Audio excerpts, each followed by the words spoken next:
Dokter, kalau orang tuanya punya penyakit alergi, kira-kira anaknya juga alergi nggak ya? Baik, tentu saja perlu uraian yang panjang lebar untuk menjawab pertanyaan ini. Sobat Imun, kita ikuti pembahasan kita tentang faktor risiko genetik pada alergi ya.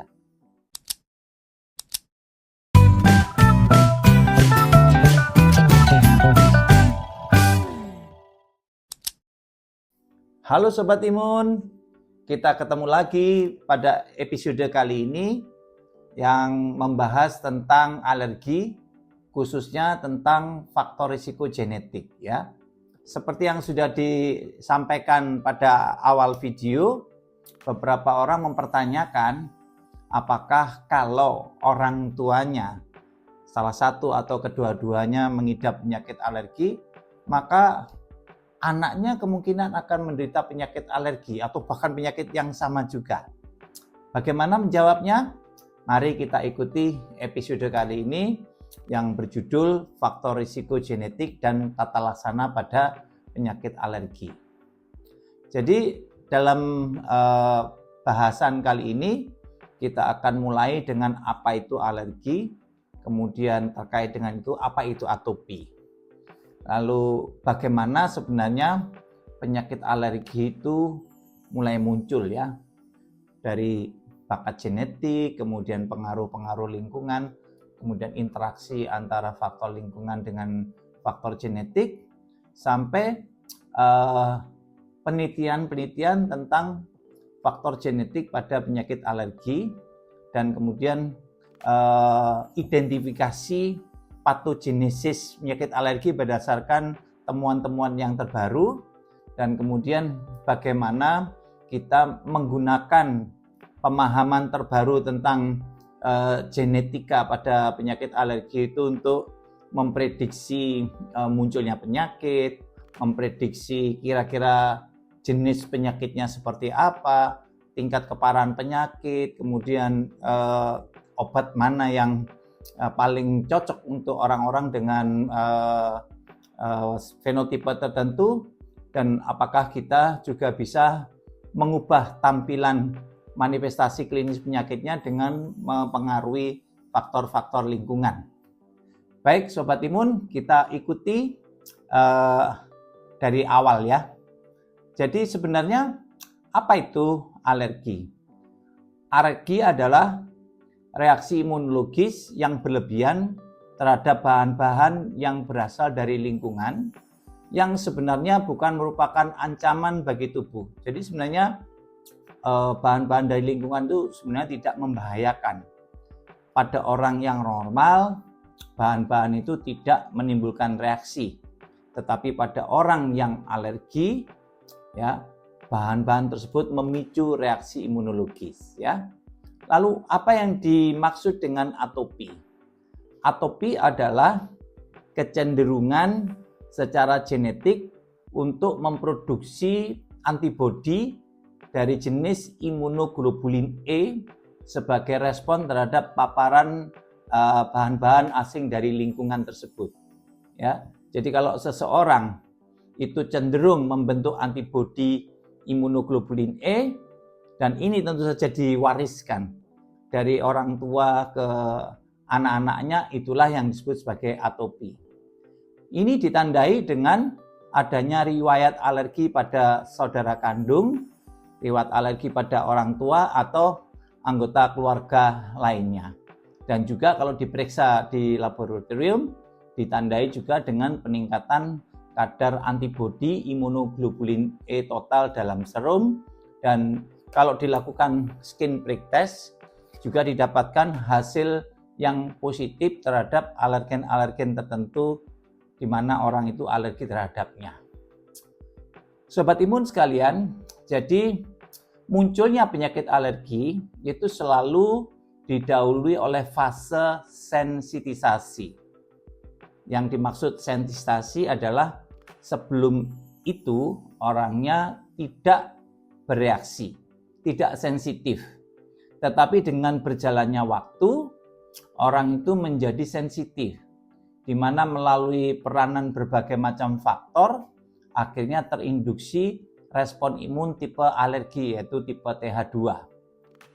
Sobat imun sekalian, munculnya penyakit alergi selalu didahului oleh fase sensitisasi. Fase ini berarti mulai dari orang itu yang sebelumnya tidak sensitif, kemudian berangsur-angsur menjadi sensitif, di mana melalui peranan berbagai macam faktor terinduksi respon tipe alergi, yaitu tipe TH2. Paparan berulang terhadap alergen akan memicu inflamasi alergi, dan inflamasi tersebut akan menyebabkan kerusakan jaringan yang pada akhirnya akan memunculkan gejala-gejala alergi. Ya, tampak dalam slide berikut bahwa allergen sensitization itu dimulai dari adanya alergen yang mampu menembus barier eksternal yang kemudian akan ditangkap oleh sel penyaji antigen yang memproses antigen tersebut dan mempresentasikannya kepada limfosit T. Limfosit T ini disebut sebagai limfosit T helper, ya.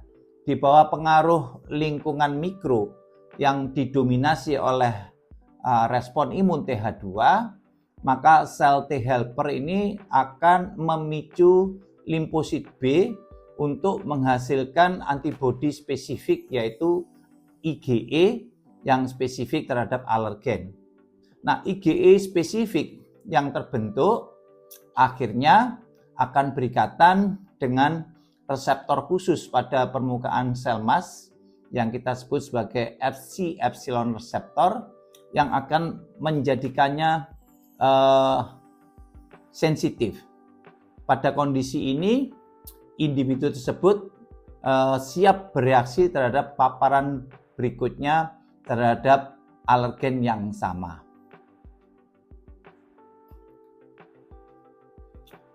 Pada individu yang sudah sensitif, paparan berikutnya terhadap alergen yang sama akan memicu ikatan antara alergen dengan IgE spesifik yang sudah berikatan pada permukaan sel mas.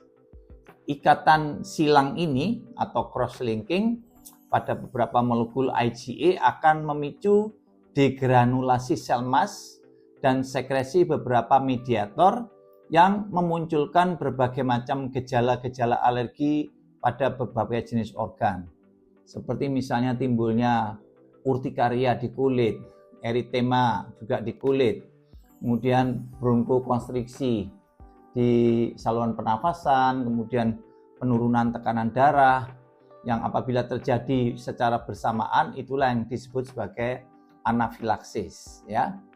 Nah, sobat imun, gejala atau manifestasi klinis yang muncul adalah fenotipe yang bisa diamati dan dievaluasi secara klinis baik oleh pasiennya maupun oleh dokternya. Nah, fenotipe ini ditentukan oleh genetic makeup dari setiap individu tersebut. Genetic makeup inilah yang disebut sebagai endotipe. Dalam kaitannya dengan penyakit alergi, endotipe nanti akan menentukan apakah respon imun seseorang tersebut cenderung ke arah TH2 atau tidak. Lalu apa bedanya respon imun yang ke arah TH2 atau tidak? Ya.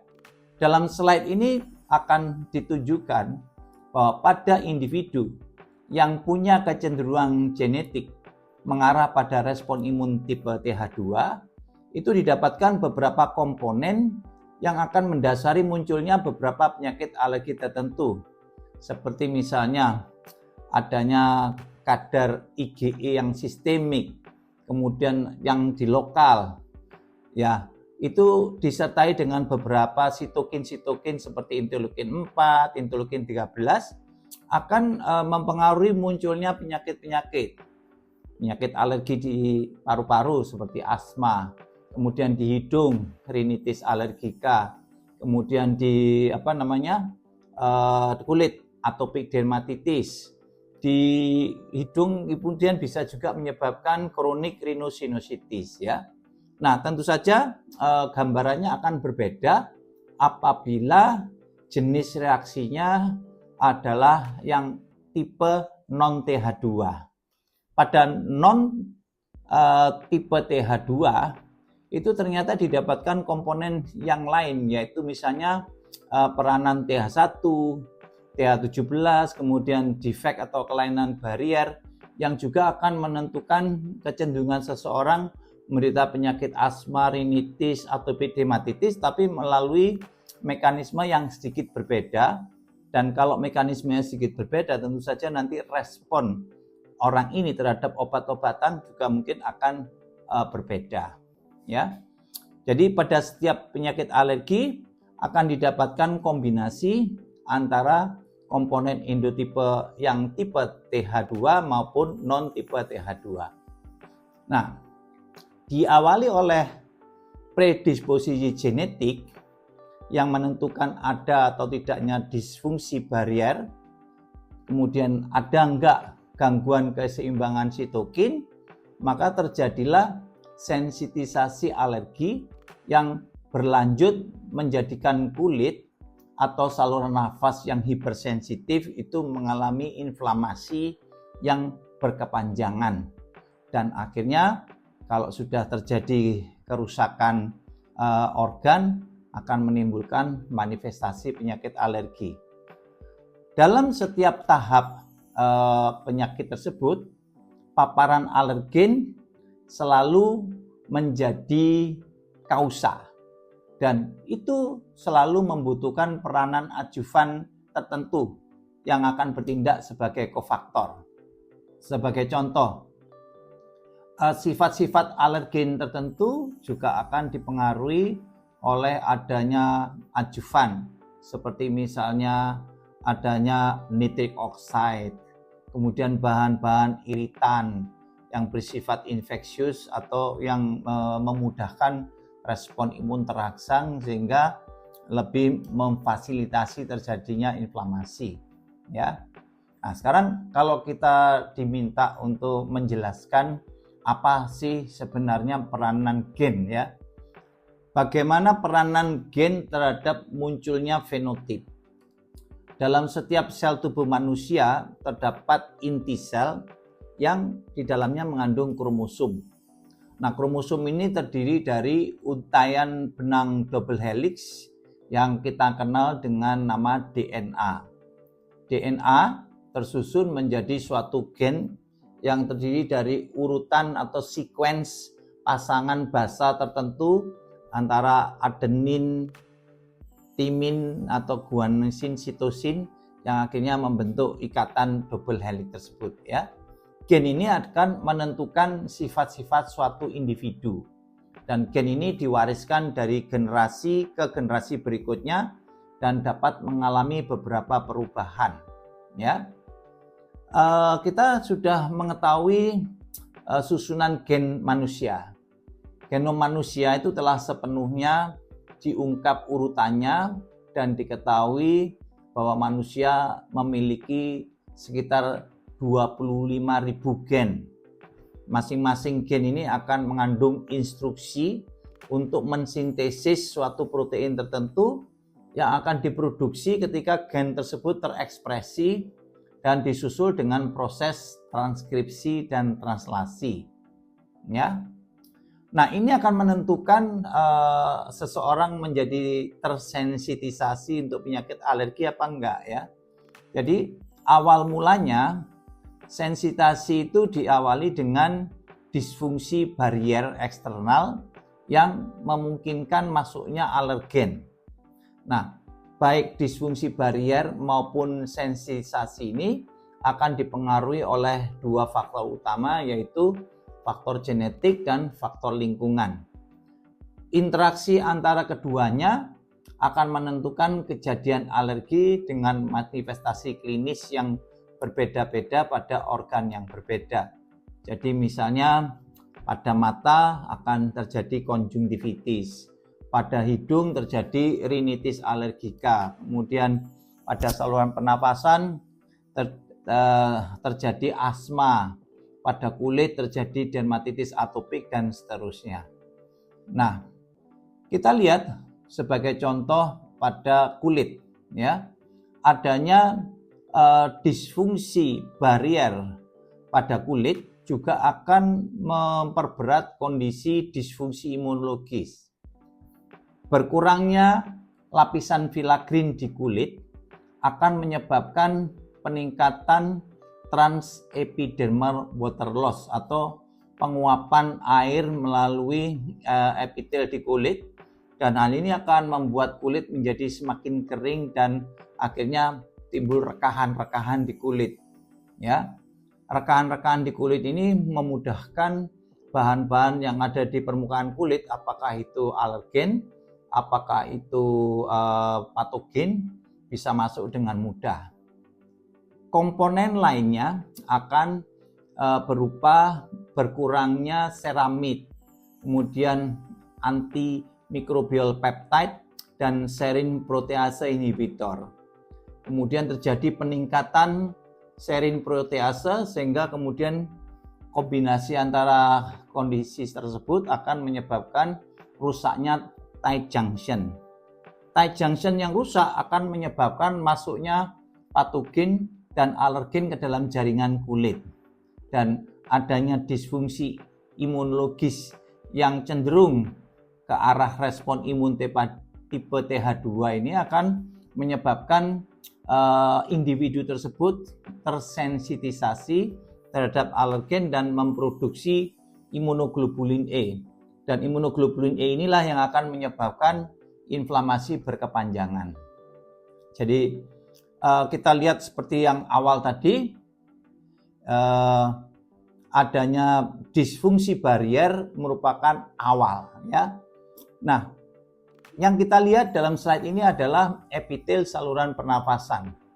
Epitel saluran pernafasan membentuk fungsi barier melalui jejaring interseluler yang kompleks yang membentuk tight junction.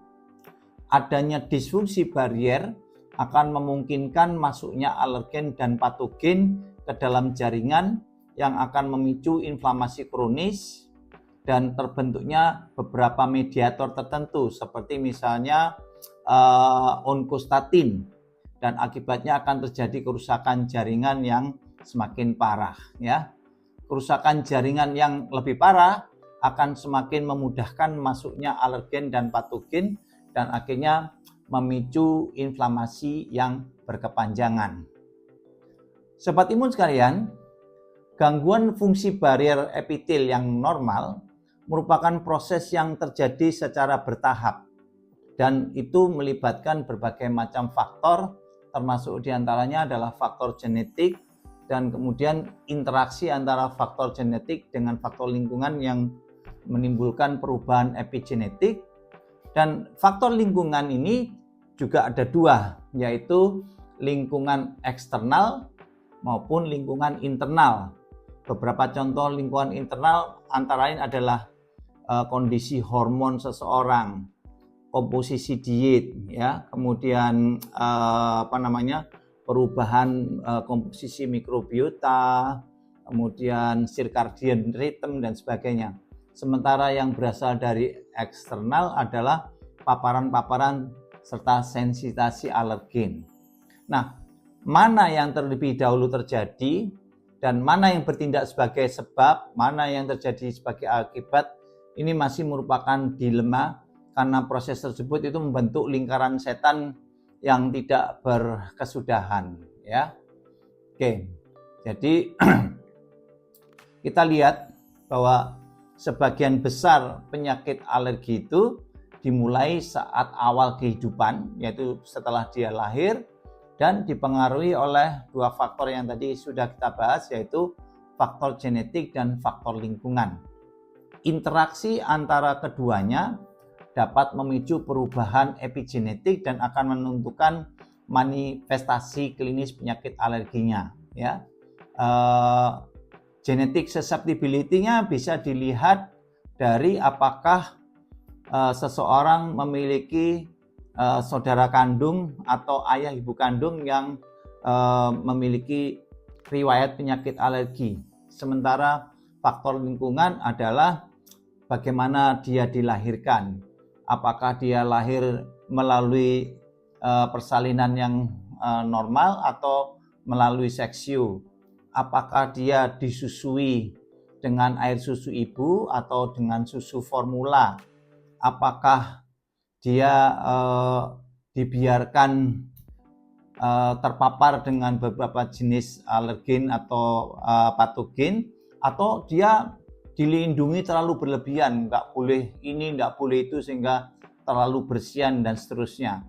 Apakah dia anak tunggal ataukah dia banyak saudara? Itu semua akan ikut menentukan kecenderungan seseorang menjadi alergi melalui penyakit yang inflamasi yang berkepanjangan.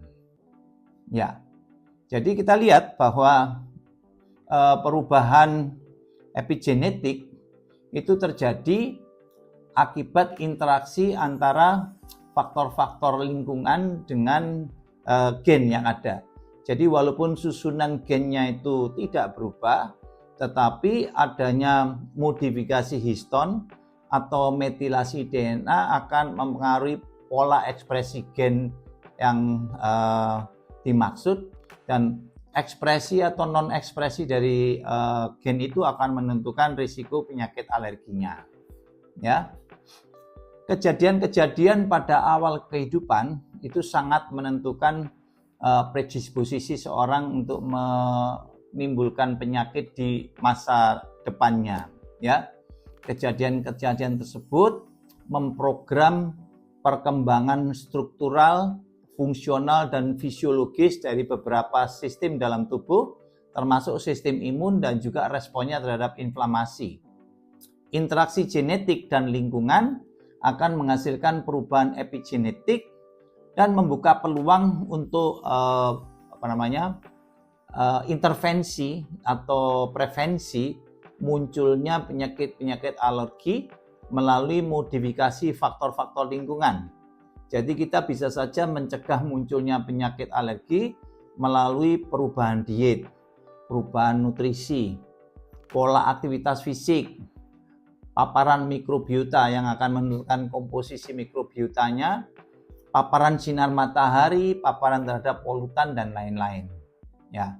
Nah, dalam slide berikut kita melihat bahwa berbagai faktor lingkungan akan mempengaruhi kematangan kompetensi imunologis dan dengan demikian ikut menentukan risiko timbulnya penyakit alergi.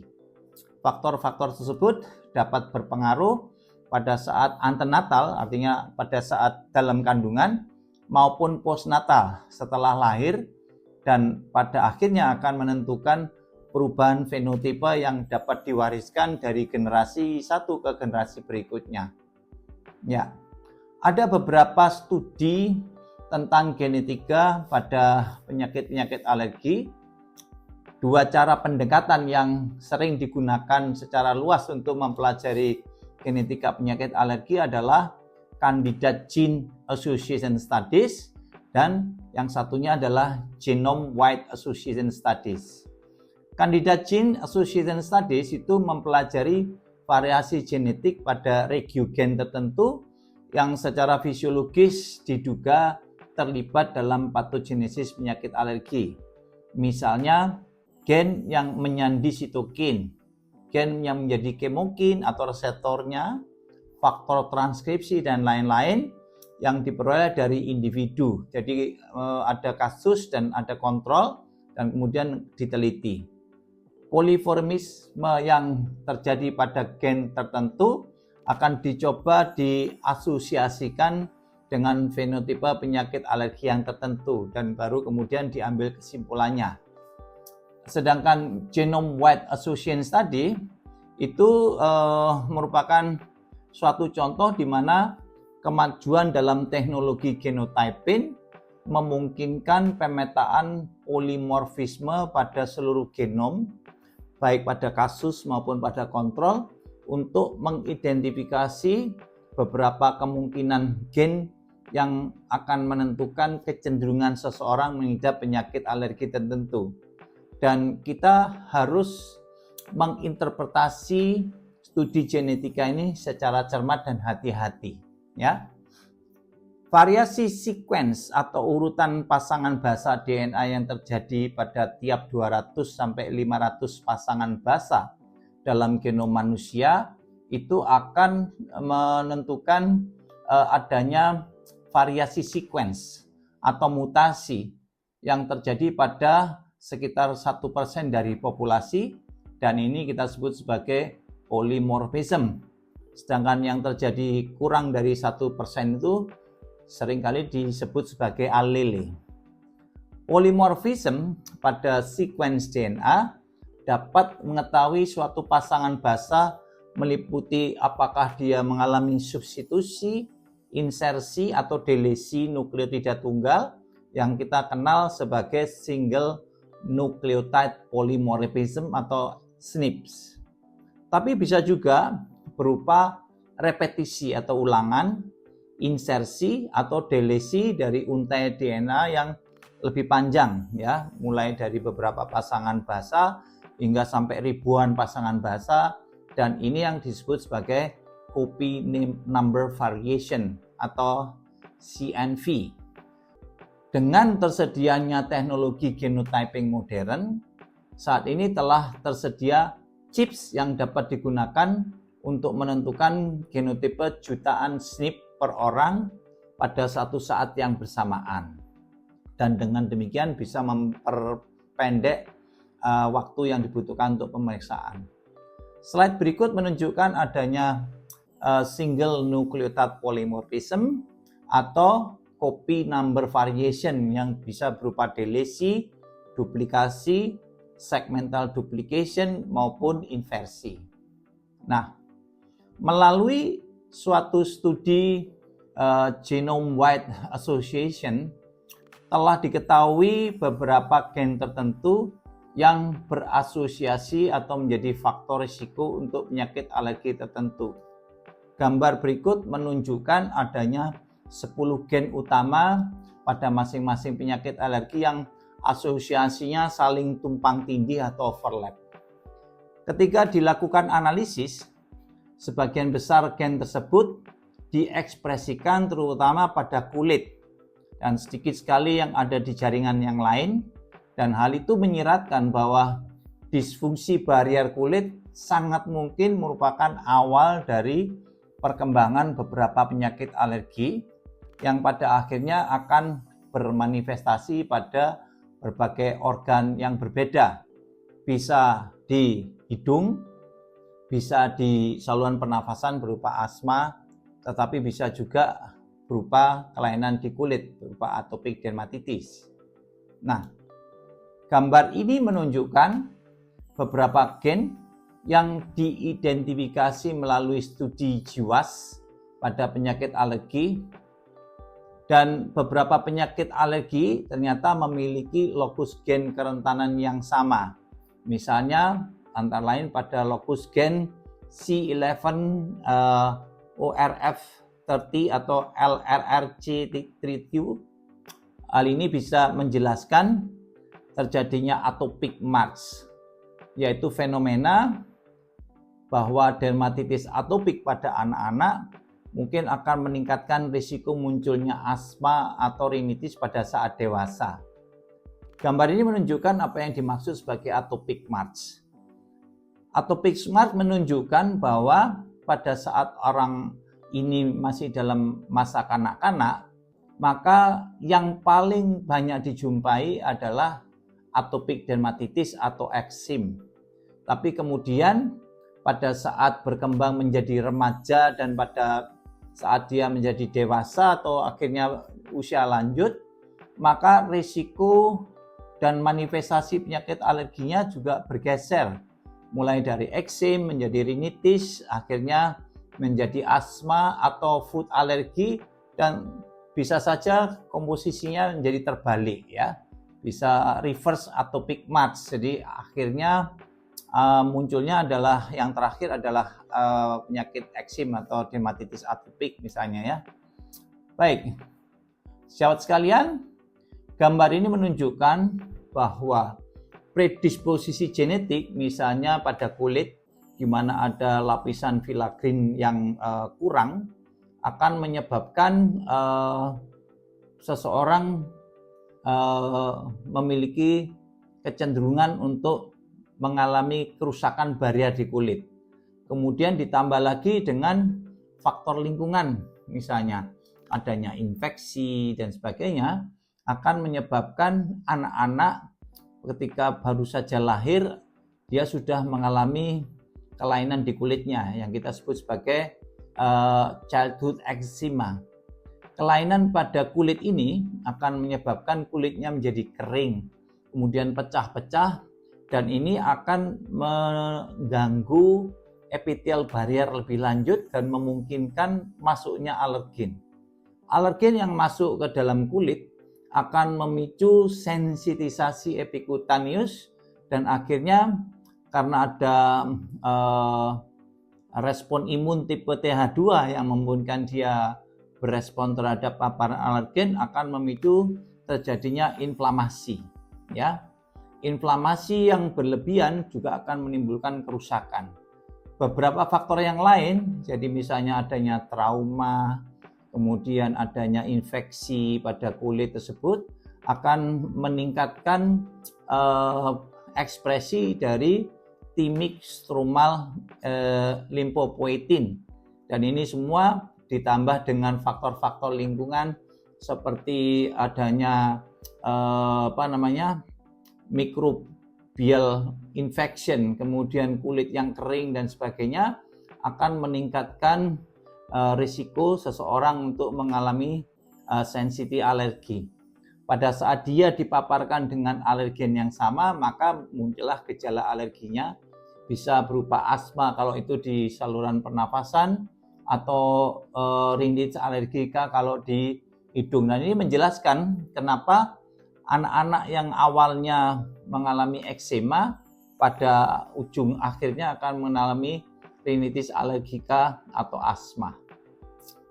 Sobat Imun sekalian, kita tahu bahwa dengan memahami faktor genetik, kita punya beberapa potensi, ya. Yang pertama adalah bisa memprediksi kecenderungan seseorang untuk mengalami infeksi atau kecenderungan seseorang untuk mengalami penyakit alergi dan kapan penyakitnya akan muncul. Dengan mengetahui bakat atau kecenderungan genetik seseorang, kita bisa bersikap lebih waspada dan sebisa mungkin menghindari hal-hal yang akan mempercepat ekspresi gen dan munculnya gejala penyakit. Kita juga bisa memprediksi subtipe penyakitnya. Jenis fenotipe suatu penyakit tertentu itu sebenarnya dapat diketahui dan diramalkan berdasarkan jenis endotipe yang mendasarinya, dan juga dapat digunakan oleh dokter untuk memperkirakan manifestasi klinisnya nanti akan muncul seperti apa dan kapan munculnya, dan dapat digunakan untuk mengedukasi pasien maupun ayah ibunya, ya. Dengan pemahaman genetik tadi, kita juga bisa memprediksi tingkat keparahan penyakit. Tingkat keparahan penyakit alergi akan ditentukan oleh genetik make-up-nya, dan hal ini dapat digunakan oleh dokter untuk memperkirakan perjalanan klinis penyakitnya seperti apa. Ya. Pemahaman tentang genetik juga bisa digunakan untuk memprediksi respon terhadap pengobatan dan personalized medicine. Respon terhadap obat tertentu juga dapat diramalkan berdasarkan ekspresi gen-gen tertentu, dan dengan mengetahui ekspresi gen tertentu, kita sebenarnya bisa menentukan kira-kira obat yang mana yang paling sesuai untuk pasien tertentu. Dan terakhir, kita memiliki potensi untuk modifikasi penyakit melalui modifikasi lingkungan atau gaya hidup, ya. Ada potensi untuk mencegah atau mengubah ekspresi gen itu melalui modifikasi faktor-faktor lingkungan dan gaya hidup sedemikian rupa sehingga akhirnya melalui perubahan epigenetik kita bisa mencegah munculnya atau ekspresi gen-gen yang menimbulkan kecenderungan untuk menjadi penyakit alergi. Ya, jadi dengan model yang baru kita bisa memahami kira-kira dari fenotipe pasien tertentu itu kalau dipelajari lebih lanjut melalui berbagai sistem omik, misalnya epigenetik, genomik dan sebagainya, akan ketahuan kira-kira nanti subtipe endotipenya seperti apa. Dan kalau kita tahu subtipe genotipenya atau endotipenya seperti apa, kita bisa memberikan obat yang lebih sesuai untuk individu tersebut, karena melalui pemahaman terhadap model alergi yang baru ini bisa melihat ya, jenis endotipenya ini kaitannya dengan jaringannya seperti apa.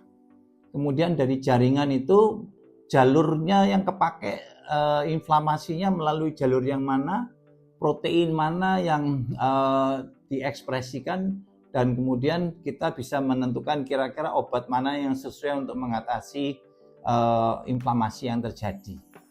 Jadi untuk manajemen penyakit alergi yang terpenting pertama kali adalah mengidentifikasi faktor risiko genetik. Identifikasi SNP atau variasi genetik yang akan menjadi kerentanan untuk menderita penyakit alergi tertentu.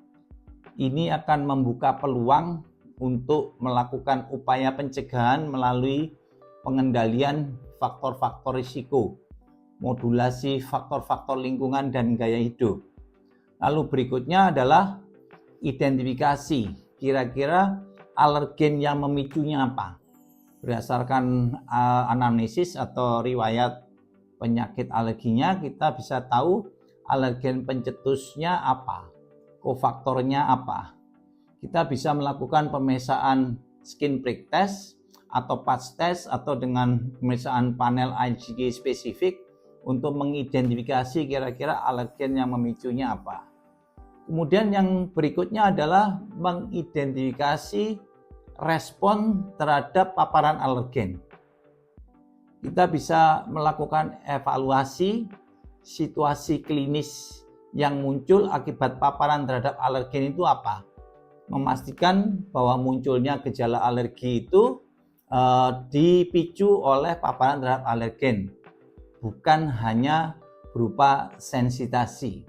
Kalau sensitasi artinya paparannya menimbulkan reaksi, tapi reaksinya belum memunculkan gejala klinis ya. Tapi kalau sudah alergi itu setiap kali paparan akan memunculkan gejala klinisnya. Setelah itu kita harus mencoba melakukan upaya menghindari alergen atau mengendalikan paparan alergen. Sebisa mungkin kita menghindari paparan alergen, dan kalau nggak bisa dihindari maka diminimalkan paparannya, karena dengan cara begitu kita mencegah munculnya reaksi alerginya dan meminimalkan munculnya gejala. Yang berikutnya adalah apabila gejalanya juga masih tetap muncul, kita berikan terapi sesuai manifestasi klinisnya. Jadi misalnya kalau gatal kita berikan antihistamin, kalau hidungnya meler menghasilkan ingus maka kita berikan dekongestan dan seterusnya. Kalau itu berupa penyempitan pada saluran pernapasan kita berikan bronkodilator dan seterusnya. Respon terhadap obat dan risiko terjadinya reaksi adversi terhadap obat itu juga bisa diprediksi secara genetik. Lalu yang terakhir, apabila semua upaya tersebut belum juga memberikan hasil seperti yang diharapkan, maka kita bisa mempertimbangkan imunoterapi. Karena imunoterapi dapat mengubah kecenderungan alergi menjadi toleran. Ya, imunoterapi juga diketahui bekerja melalui perubahan epigenetik.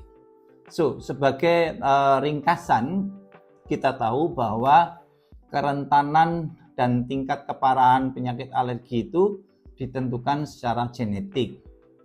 Penyakit alergi berkembang sejak awal kehidupan dan merupakan hasil interaksi antara faktor genetik dan faktor lingkungan, dimulai dengan terganggunya fungsi barier epitel di kulit, kemudian mengalami sensitisasi, dan akhirnya munculnya inflamasi alergik.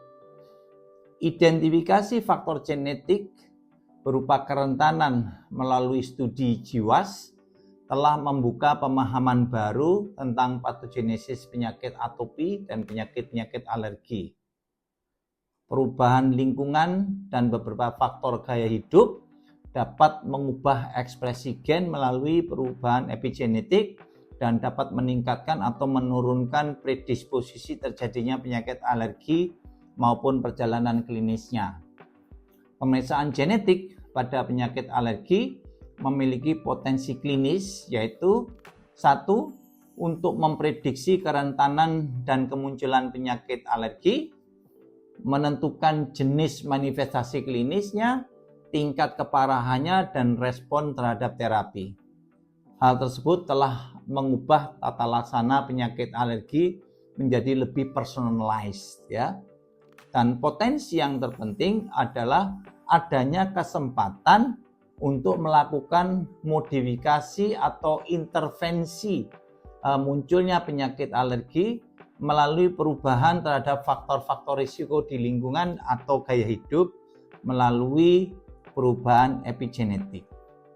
Nah, Sobat Imun, dengan demikian kita berharap bahwa pemahaman tentang faktor genetik ini akan membuat kita menjadi sadar bahwa munculnya penyakit alergi selalu berupa interaksi antara faktor genetik dan faktor lingkungan.